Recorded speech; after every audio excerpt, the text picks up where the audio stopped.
Welcome back to the show. My name is Michael Lynn, and this is the MongoDB podcast. Today, we've got another MongoDB Community Creator Spotlight, and I'm so thrilled to welcome Chris Dellaway to the podcast, 2023's William Zola Award winner and community champion. Chris, welcome to the show. It's great to have you on the podcast. Hi, Michael. Great to be here. My name's Chris Dellaway. I work currently as a MongoDB consulting engineer with Dellaway Solutions, MongoDB partner organization. Previously, been working in the DevOps space and kind of DBA roles around the Waterloo region in Canada. So some of the tech companies around here.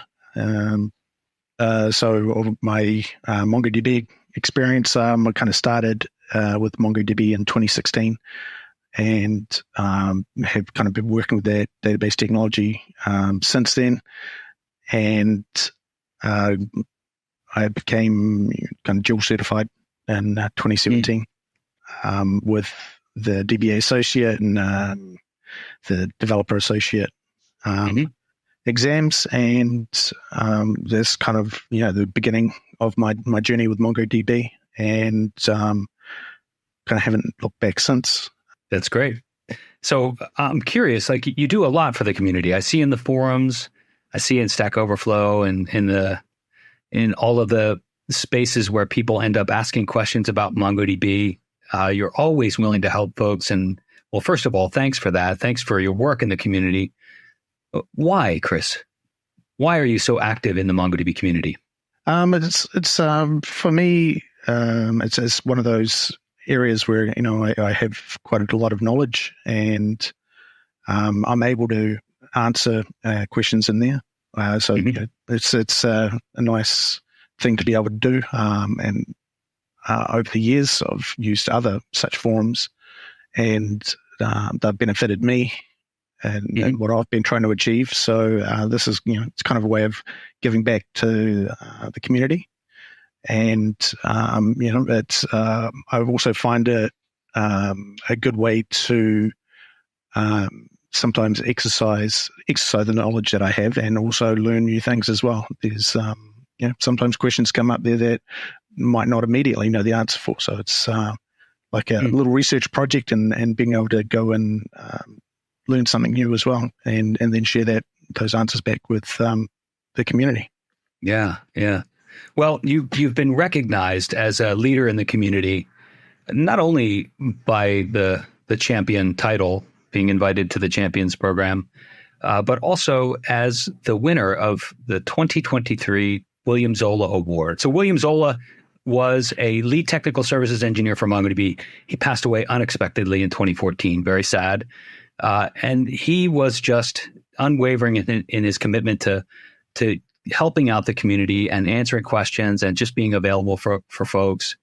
There's more information on the link in the show notes. You can find more information about William Zola and the award. But I think it's a beautiful thing that MongoDB named the award in his honor. And I think, the work that you do is very similar to the passion that William Zola had for helping others. So it's a wonderful thing. But what was it like leading up to that and receiving that as an award?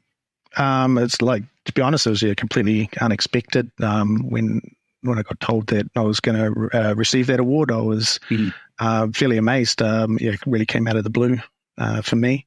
So, some of the feedback and quotes that were given from some of my peers in the community group, community champions, and from forums group. It really validates what you're doing.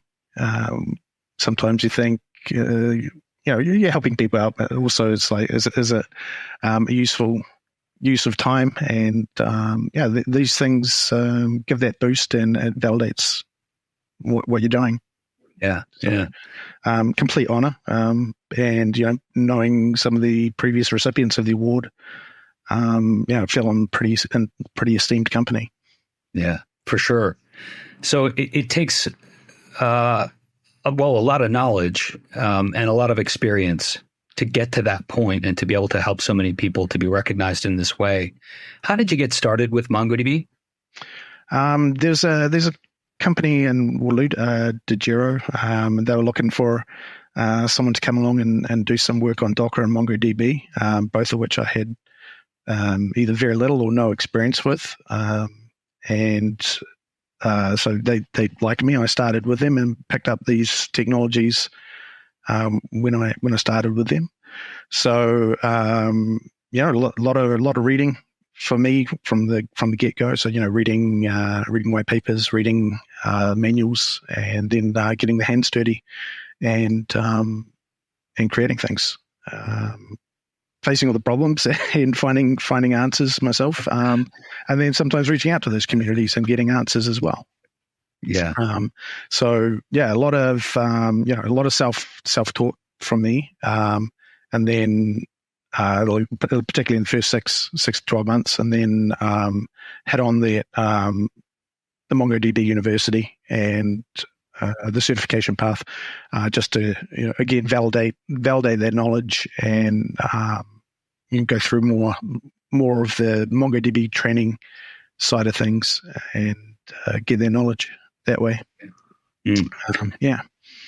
So, and it's interesting that you've, sorry to interrupt, but it's interesting that you mentioned MongoDB University, because you've actually not only consumed the work of the university team, but you're actually adding back to that. Do you want to talk about your work in that space? Yeah. So recently, the certification team has reached out for some subject matter experts for a couple of new certifications, and I've been helping out with the Associate Atlas Administrator exam. So we've been helping define that program and create questions and do technical reviews of those questions and group reviews of those questions. So we have a wide, technically valid questions, and we're working with a wider team of subject matter experts, both from within MongoDB and from the community, and all around the world. So we've got a full kind of international contribution to it, and a very wide range of experience as well. Yeah. Oh, it's always great to have multiple perspectives, especially from an international perspective. So if you're listening to this and you're studying up and reading some of the practice questions, I guess you've got Chris to blame for the difficulty level. So you've worked with MongoDB since the early days, and MongoDB has always been known for its rapid development cycle, always adding features. Can you talk about some of the features that you were most delighted to see? Some of the features that you thought really changed the platform the most? Seeing I have been with it for quite a long time, I think one of the biggest game changers was Atlas. Atlas developer platform. So, and since I started with it, it was one of those new things. Nowadays, that's the primary way to consume MongoDB. So when it came out, it was announced at a MongoDB World, and I was a solutions architect at the time, and I had labored month after month preparing a demo and a talk on my own MongoDB as a service platform. I had no clue. So I stood up on stage and presented my MongoDB as a service. I even did some great graphic work on a kind of a vending machine with MongoDB leaves on the bottom. So it was quite a shock to see Atlas launched, and I felt really out of the loop. But Atlas has definitely changed the game. I remember thinking early on, like, wow, is this really going to work? Like, are people going to want to go to the cloud? But now it's where people start.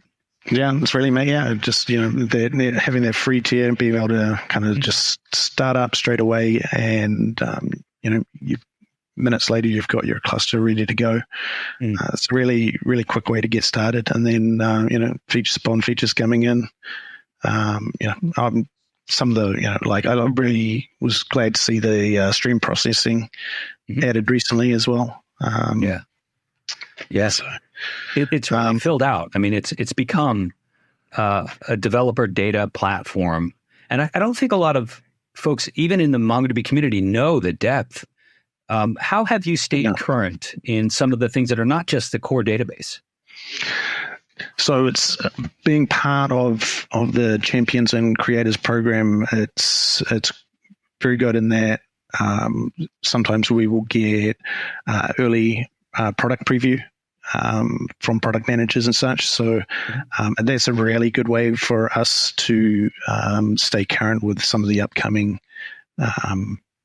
features and products that are coming out. So being able to join up and be on those is very beneficial, and being able to keep up with what's coming, and being able to try those features out. Just be able to turn them on in Atlas and try them out. And then when those questions come around to the forums, be able to sometimes pick those up and go and explore those features that may not have gone quite in depth with previously. Well, what was formerly known as Stitch has become Atlas Application Services, kind of functions as a services or functions as a service. Have you done much with that? I have not done a lot with it. Just very kind of on the surface, creating, working with the triggers mainly, and that kind of functionality. Nothing in depth on the Realm side. More of that core Atlas and core MongoDB features. So as part of the MongoDB community, it's inevitable that you either attend or even start a MongoDB user group. And I think you had a hand in starting the Toronto MongoDB user group. Is that correct? That's right, yeah. Last year, we started up the Toronto MongoDB users group, and we had our first couple of meetups, and we are having our next one in just over a week's time. Yeah. I've started one and I ran the Philadelphia MongoDB user group. It's quite a lot of work. There's quite a lot that goes into planning and ensuring that the content is consumable and enjoyable for users. How much time do you spend on that? I spend quite a bit of time leading up to the event, getting those, getting the content organized, and just those little logistics that right before the event. But it's definitely an extension, or extending me beyond some of my comfort zone previously. So it's another kind of benefit of being in the community, and being kind of taking on this leadership role is get into this area where I'm pushing some of the boundaries, and this is organizing a mug is one of them for me. So it's fairly, like, we've got a fairly large group, so it's quite rewarding to see you've got a room packed full of people listening to some good content from a presenter, and the feedback you get back from it afterwards is really great as well. Yeah, that's great. I always try to make them fun and make sure that folks leave with something, well, other than swag. I'm trying to make sure that swag is available. But I want folks that take the time to come to a user group meeting to feel like they walk away better with some great information. How do you do that? How do you ensure that the content is really usable and interesting? Well, we're still a really new group, so I'm feeling out what the participants, through our feedback, what the participants are really interested in seeing in the next set of content. So, having that active participation back from the attendees to kind of craft the future presentations to, so really people are getting what they want out of it. And then it's great, a lot of great network opportunities at the events as well. So that was an unexpected. I think it was unexpected to me how much people value that. Yeah. Yeah, I love going to, as much as I love running them. I love going to user group meetings, and it's remarkable the people you meet, folks that are really invested in the technology at the user group. So much so that they take the time out to attend and sometimes even give back through a presentation. Speaking of that, we'll be in New York City on March 27th. If you're near the heart of Manhattan, would love for you to come to the MongoDB user group, the MongoDB headquarters. It's going to be some great presentations. I know we've got Ben Perlmutter. He's going to talk to the user group participants in New York about the MongoDB AI chatbot framework. So this is a framework that's been put together and actually runs in production today. It is the basis for what you interact with when you go to the MongoDB docs page and ask questions. So we're going to have a live demo of that from Ben, March 27th. There's a link in the show notes for more information on that. So hope to see you there. What do you see in the future for the MongoDB community? What I see is it growing really fast. That's what I see. The input from the developer relations team and the growth of the MongoDB user groups around the place. I just think, the community is going to get bigger and it's going to go from strength to strength. That's kind of really what I'm seeing at the moment. So beyond MongoDB user groups, there are plenty of opportunities to attend MongoDB events. And our biggest series these days is the MongoDB.local series, which is a global event. We take it around the world. We have MongoDB.local New York City coming up. We'll be running the podcast from there, and I'm hoping you'll be there. Is that the case? Yes, I'm definitely going to be there, Mike. Fantastic. We've got the be put up by MongoDB, and I'll be down in New York to attend the event. And if things line properly, then we'll be having a chat there as well. Yeah, would love to sit down and check in, get an update from you. So the .local series, as we mentioned, is global. Will you be going to any other .locals, and what will you be doing there? So April 17th, we've got the Toronto .local coming up. I'll be attending that. Aside from, I'll probably be hanging out at the community booth, but I have been invited to help out with the hands-on lab with the developer relation teams and Joel with the creating compelling search experiences. I'll help out and see some folk there. Yeah, fantastic. So diving into search. Have you done much with Atlas Search? I have not done a lot with it. I have done enough. So yes, I definitely have some hands-on experience with it myself, but it's not something I'm using day to day at the moment. Yeah. So some prep work before that hands-on. I love that though. I love agreeing to do a talk at a conference in the future and knowing I've got some work to do. Yeah. It's it's one of those things. This is what I'm talking about when you're doing these community things. It's sometimes we get to pick up these products and areas that we may not have touched for a while and refresh and relearn and be able to feed that back to the community. Okay.